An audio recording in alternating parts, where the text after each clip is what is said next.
Media Cina soroti tajam hasil buruk Indonesia di kejuaraan dunia, sebut Jonathan Christie takkan bisa menggendong tunggal putra sendirian.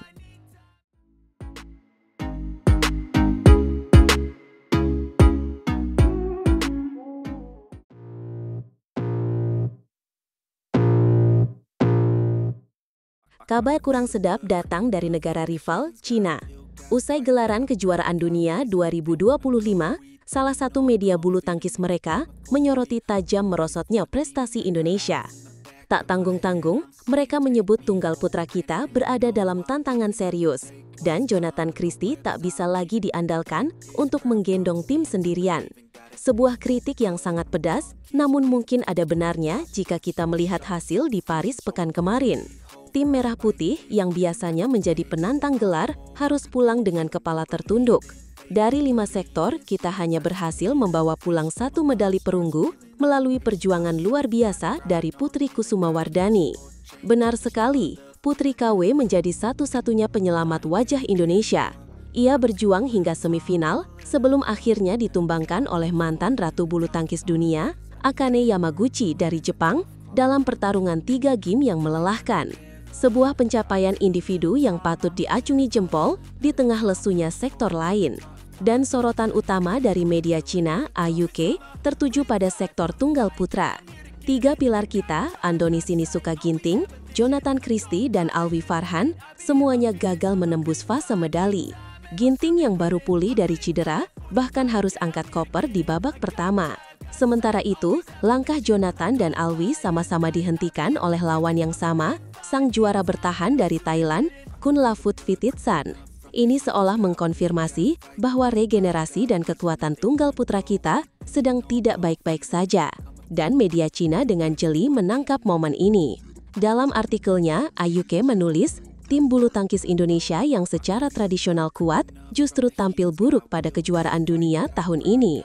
Mereka juga menyoroti tantangan berat yang dihadapi tunggal putra.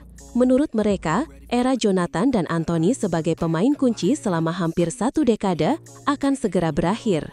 Mereka bahkan menggunakan kalimat yang cukup menusuk, waktu terus berjalan tanpa ampun, keduanya kini memasuki fase senja mereka. Cedera yang menghantui Anthony dan penurunan poin membuatnya terlempar dari 10 besar dunia.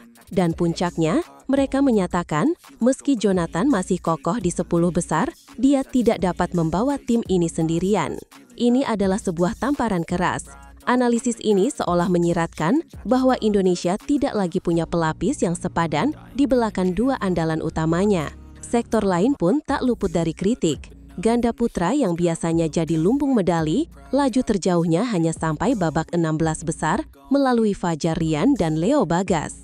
Di ganda putri, asa Ana Tiwi untuk meraih medali harus kandas di perempat final. Sementara di ganda campuran, pasangan muda Jafar Felicia memang menunjukkan prospek cerah dengan perlawanan sengit melawan Chen Toh yang akhirnya menjadi juara dunia, namun pengalaman jelas masih menjadi pembeda. Jadi, jika kita rangkum, kritik dari AUK ini didasarkan pada data yang valid. Raihan 1 medali adalah sinyal buruk. Pertanyaannya sekarang, apakah kita harus panik atau melihat ini sebagai kritik membangun untuk berbenah total? Mungkin ini adalah alarm yang kita butuhkan. Ketergantungan pada nama-nama senior tanpa adanya regenerasi yang konsisten terbukti menjadi bumerang. Media Cina melihat celah ini dan mereka tidak ragu untuk menyatakannya. Ini bukan lagi soal rivalitas, tapi soal cermin bagi kondisi bulu tangkis kita saat ini. Namun, kita juga tidak boleh melupakan potensi yang ada. Perjuangan Putri KW hingga semifinal dan perlawanan Jafar Felicia menunjukkan bahwa harapan itu masih ada. Ini adalah masa transisi, tugas berat bagi PBSI untuk segera menemukan formula yang tepat, baik dalam latihan, pemilihan turnamen, maupun persiapan mental para atlet muda. Jadi, apakah Anda setuju dengan analisis pedas media Cina? Apakah Jonathan Christie memang sudah tak mampu lagi memikul beban ini sendirian? Atau ini hanyalah bagian dari dinamika persaingan yang akan membuat Indonesia bangkit lebih kuat? Tuliskan pendapat kalian di kolom komentar. Apapun itu, dukungan penuh harus terus kita berikan untuk seluruh atlet yang berjuang. Jalan masih panjang, dan kejuaraan dunia ini harus menjadi pelajaran berharga untuk kembali menata kekuatan dan membuktikan bahwa Indonesia masih merupakan raksasa bulu tangkis dunia. Tetap dukung tim Merah Putih.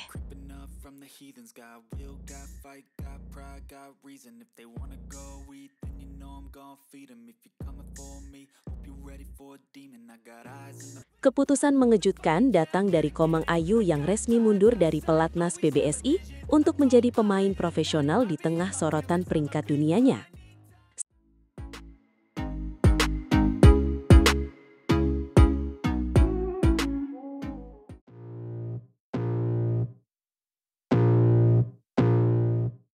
Sebuah kabar yang benar-benar menggegarkan jagat bulu tangkis tanah air baru saja datang. Salah satu pebulu tangkis tunggal putri super cantik andalan Indonesia, Komang Ayu Cahyadewi, secara resmi telah mengundurkan diri dari Pemusatan Latihan Nasional PBSI. Ini bukan sekedar rumor, tapi sebuah pengumuman resmi yang sontak menjadi buah bibir di kalangan para pencinta bulu tangkis. Tentu saja ini sangat mengejutkan. Komang Ayu selama ini dikenal sebagai salah satu talenta muda yang digadang-gadang akan menjadi penerus para legenda tunggal putri Indonesia. Keputusannya untuk keluar dari sistem yang telah membesarkan namanya dan memilih untuk meniti karir sebagai pemain independen atau jalur profesional adalah sebuah langkah yang sangat berani dan penuh resiko. Pengumuman resmi ini disampaikan langsung oleh Persatuan Bulu Tangkis Seluruh Indonesia atau PBSI melalui akun Instagram resmi mereka di @badminton.ina. Dalam unggahan tersebut, PBSI tidak hanya mengonfirmasi kepergian Komang, tetapi juga menyampaikan ucapan terima kasih atas seluruh dedikasi yang telah diberikan oleh sang atlet selama berada di pelatnas. Benar, dalam postingan yang dikutip pada hari Minggu tanggal 7 September tahun 2025, PBSI menulis, PBSI mengucapkan terima kasih atas dedikasi Komang selama berada di pelatnas dan mendoakan yang terbaik untuk perjalanan berikutnya. Sebuah pesan perpisahan yang singkat namun penuh makna menandai berakhirnya sebuah era bagi Komang di Cipayung. Tentu kita harus melihat kembali kiprah dan perjalanan Komang selama menjadi bagian dari keluarga besar pelatnas PBSI. Ia bukanlah pemain tanpa prestasi. Komang telah menorehkan beberapa pencapaian penting yang membanggakan nama Indonesia di kancah internasional. Ia adalah bagian krusial dari tim bulu tangkis Indonesia yang berhasil mencetak sejarah dengan meraih medali emas di ajang Asia Mixed Team Championships tahun 2025. Jangan lupakan juga perannya yang sangat vital di tim putri Indonesia yang berhasil membawa pulang medali perak di ajang supremasi bulu tangkis beregu putri, Piala Uber tahun 2024. Itu adalah pencapaian yang luar biasa, mengembalikan harapan pada sektor tunggal putri kita. Di level Asia Tenggara, pada SEA Games 2023, atlet kelahiran Buleleng, Bali pada tanggal 21 Oktober 2002 ini juga berhasil mengalungkan 2 medali. Betul sekali, 2 medali berhasil ia bawa pulang dari Kamboja. Medali perunggu ia raih dari nomor perorangan tunggal putri, dan medali perak ia dapatkan dari kategori beregu putri. Ini menunjukkan bahwa Komang memiliki mental juara dan mampu berprestasi di berbagai jenis turnamen, baik beregu maupun perorangan. Namun di balik semua kilau prestasi itu, ada sisi lain yang mungkin menjadi salah satu faktor pendorong keputusannya. Anda benar, jika kita melihat performanya dalam beberapa turnamen individual terakhir, memang terlihat ada sebuah tren penurunan. Komang Ayu seringkali harus tersingkir di babak-babak awal, sebuah hasil yang tentu tidak memuaskan bagi atlet sekelasnya dan juga bagi para penggemar. Salah satu contohnya adalah di ajang Macau Open 2025, di mana langkahnya terhenti prematur. Penurunan performa ini tentu menjadi sebuah teka-teki. Apakah ini disebabkan oleh tekanan internal, persaingan yang semakin ketat, atau mungkin ada faktor lain di luar lapangan? Dan ini membawa kita pada pertanyaan penting lainnya. Bagaimana sebenarnya posisi Komang Ayu di mata dunia saat ini? Mari kita bedah peringkat BWF terbarunya. Berdasarkan data peringkat terbaru yang dirilis oleh Federasi Bulu Tangkis Dunia atau BWF, Komang Ayu Cahyadewi saat ini menempati posisi ke-42 dunia. Peringkat ini mungkin terdengar tidak terlalu buruk bagi sebagian orang, namun dalam konteks persaingan elit dunia, ini adalah posisi yang cukup menantang, terutama bagi seorang pemain yang memutuskan untuk berjalan di jalur independen. Peringkat 42 dunia itu menempatkannya sebagai tunggal putri terbaik ketiga di Indonesia. Ia berada di bawah dua seniornya yang sudah lebih dulu menancapkan kuku di jajaran top dunia. Putri Kusumawardhani atau yang akrab disapa Putri KW berada di peringkat ke-7 dunia. Sementara andalan utama kita, Gregoria Mariska Tunjung, kokoh berada di peringkat ke-8 dunia. Ini adalah sebuah gambaran yang jelas tentang peta kekuatan tunggal putri Indonesia saat ini. Keputusan Komang untuk menjadi pemain profesional kini benar-benar akan membuka sebuah lembaran baru yang penuh tantangan dalam karirnya. Di luar pelatnas, ia harus mengatur segalanya sendiri, mulai dari jadwal turnamen, pelatih, hingga pendanaan. Sebuah jalan terjal yang membutuhkan determinasi luar biasa. Banyak yang bertanya-tanya, apa yang akan terjadi selanjutnya? Apakah Komang akan bersinar lebih terang di jalur independen, bebas dari tekanan sistem, atau justru sebaliknya? Ini adalah pertaruhan besar, namun langkah ini juga bisa menjadi inspirasi bagi atlet lain, menunjukkan bahwa ada jalan lain di luar pelatnas untuk meraih mimpi. Kita hanya bisa mendoakan yang terbaik untuk Komang Ayu. Tepat sekali, perjalanan karirnya akan menjadi sorotan utama. Apakah ia akan mampu merangkak naik dari peringkat 42 dunia dan membuktikan bahwa keputusannya adalah langkah yang tepat? Hanya waktu yang akan menjawabnya. Satu hal yang pasti, dunia bulu tangkis Indonesia akan selalu mendukung perjuangannya. Semoga sukses Komang Ayu di babak baru petualanganmu.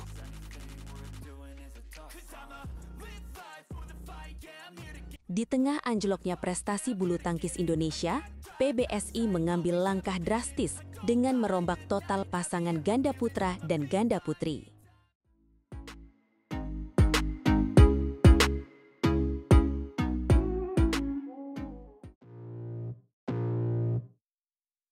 Halo para pecinta bulu tangkis Indonesia, selamat datang kembali di channel kami.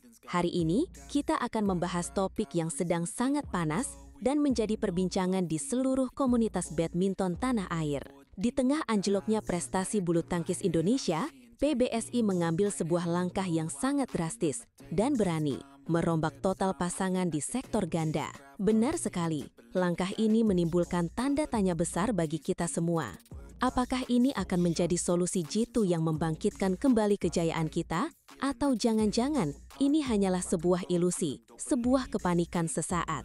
Mari kita telusuri lebih dalam dari masa keembasan hingga kondisi terkini yang memaksa perubahan ini terjadi. Mari kita putar waktu sejenak ke belakang, ke periode 2018 dan 2019.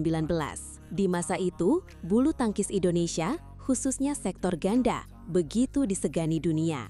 Ganda putra kita sangat mendominasi dengan pasangan-pasangan monster seperti Kevin Sanjaya dan Marcus Gideon, Muhammad Ahsan dan Hendra Setiawan, serta Fajar Alfian dan Muhammad Rian Ardianto yang silih berganti naik podium juara. Puncaknya adalah di tahun 2019.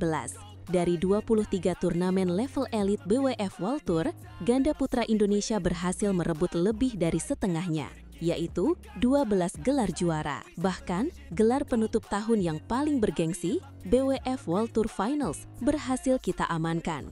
Sektor lain pun tak kalah mentereng. Ada Grecia Poli dan Apriani Rahayu, serta ganda campuran yang solid. Namun, semua itu kini terasa seperti kenangan manis. Dominasi itu perlahan terkikis. Tahun demi tahun, prestasi kita menurun. Dan di tahun 2025 ini, situasinya bisa dibilang sangat mengkhawatirkan. Hingga bulan Agustus, Indonesia baru meraih 3 gelar individu. Sebuah catatan yang sangat kontras jika dibandingkan dengan masa jaya kita. Salah satu dari 3 gelar itu, yaitu di China Open, justru datang dari pasangan yang tidak terduga, Fajar Alfian dan Muhammad Sohaibul Fikri. Mereka adalah duet dadakan karena pasangan asli mereka, Rian Ardianto dan Daniel Martin. Kemenangan pasangan coba-coba inilah yang sepertinya menjadi pemicu utama dari gelombang perombakan besar-besaran ini. Benar, pelatih ganda putra utama, Antonius Budi Arianto, melihat potensi pada duet Fajar Fikri dan memutuskan untuk melanjutkannya. Akibatnya, Fajar Rian, pasangan peringkat 4 dunia, harus dipecah. Rian kini dicoba berpasangan dengan Yeremia Rambitan, sebuah keputusan yang sangat berani, mengingat Fajar Rian masih berada di jajaran elit dunia. Coach Antonius menyatakan bahwa ini adalah program PBSI untuk tahun ini. Ia ingin menguji konsistensi Fajar Fikri dan melihat potensi dari Rian Yeremia. Meskipun awalnya berstatus uji coba, ia tidak menutup kemungkinan pasangan ini akan dipatenkan jika hasilnya positif. Fajar dan Rian sendiri, meski mengaku aneh, menerima keputusan ini sebagai bentuk penyegaran setelah 11 tahun bersama. Legenda ganda putra Muhammad Ahsan turut memberikan dukungannya. Menurut Ahsan, perombakan ini bagus untuk penyegaran dan agar para pemain bisa saling memahami kelebihan dan kekurangan partner baru yang biasanya baru akan terlihat setelah mereka dipisah. Ini adalah sebuah perspektif menarik dari seorang senior. Gelombang perombakan ini tidak berhenti di ganda putra.